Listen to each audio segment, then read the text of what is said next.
Alden Richards, Jericho Rosales nanliligaw raw kay Catherine Bernardo, kanino mas boto ang pamilya?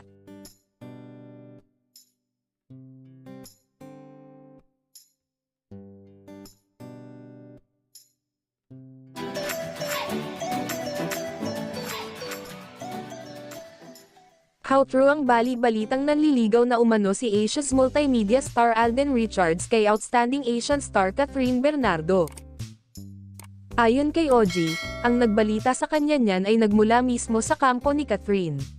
Iniulat ni showbiz columnist OG Diaz ang nasagap niyang impormasyon tungkol sa real score ni na Alden at Catherine.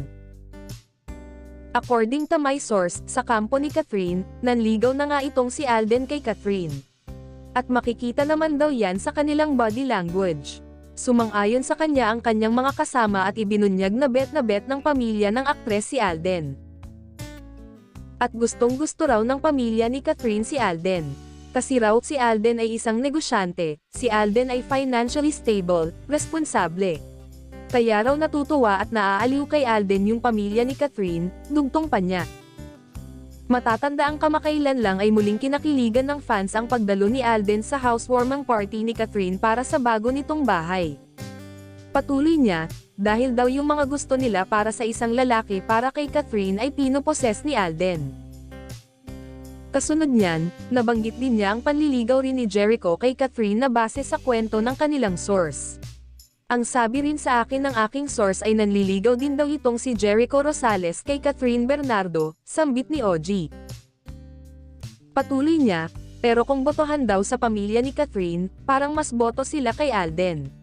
Well, according to my source sa kampo ni Catherine, nanliligaw na nga itong si Alden kay Catherine.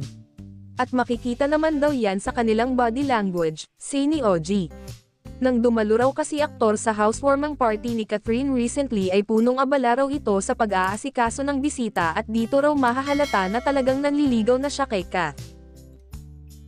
Napatunayan din na priority ni Alden si Catherine dahil may lumabas sa post na supposedly ay tatanggap sana ng award si Alden dahil nominated ito sa 3 categories sa PH Esports Awards, pero mas pinili ng aktor na umattend sa house blessing ni Catherine.